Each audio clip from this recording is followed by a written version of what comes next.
So normally when I do videos on FDM 3D printing, the printers that arrive and are shown in the videos are pretty huge and take up quite a lot of space on the workbench or in the hobby room.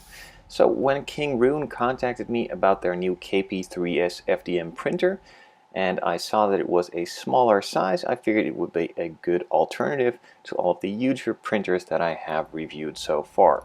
It comes in a pretty compact packaging, does need a little bit of assembly, but nothing too major to be done. Once it has all been assembled, I inserted the filament from SUNLU and turned the EIBOS filament dryer on as well. This keeps the filament at a nice temperature and also removes most of the moisture that is in the filament and therefore creates a greater or better result in the print in the end.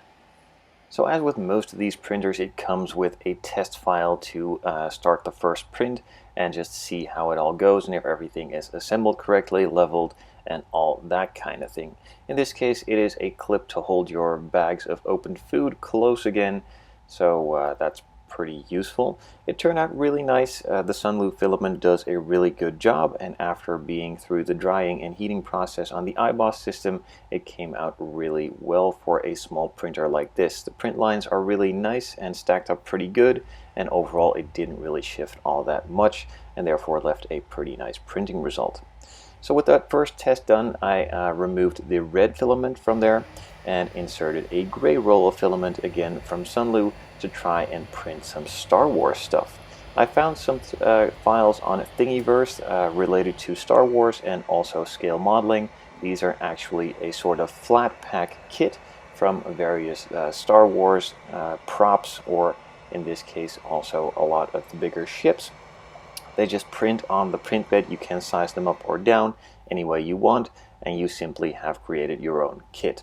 Now, of course, the detail isn't absolutely to the max, but it is just a nice fun build and also test for your printer.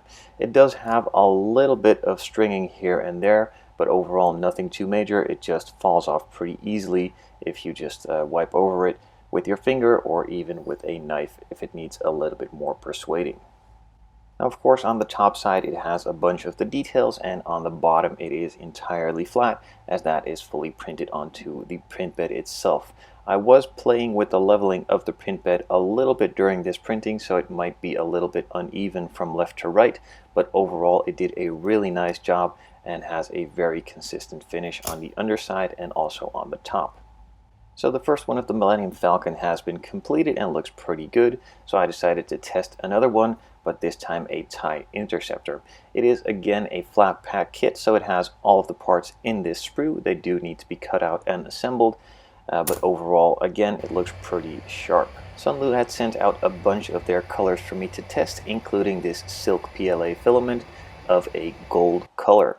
And when thinking of Star Wars and gold, 1 and 1 is 2, and in this case that means C3PO. On Thingiverse, this file said something about being a holder for your earphones. I don't really see the use of it, but it looked really fun and I wanted to print a C3PO with the gold filament, so that of course is what I did. Now, just like all of the other prints that I have done so far, the print lines look pretty nice, doesn't really have any major inconsistencies, and the quality is really there for a small size printer. There are many flat pack kits on Thingiverse and other 3D file websites, and I also found this one of a land speeder. I had the gold filament in there. I know this one is supposed to be a bit of a brown-orange color, but nonetheless I figured gold would be a pretty close match, and since I still had it in there, I figured I'd use it too. So all the parts need to be cut out of the sprues, and then I need to figure out how to assemble this thing and have a little bit of fun while building it. So overall, the detail on these kinds of kits isn't fantastic. Of course, it is really simple and based on very flat layers, but overall assembling a kit like this is a lot of fun and can get smaller or junior builders into the hobby with a relatively easy build. So for a change, it was nice to have a smaller size FDM printer as well instead of the larger ones. That is a bit more attainable for most of us and can be very useful for the hobby and other fun small projects.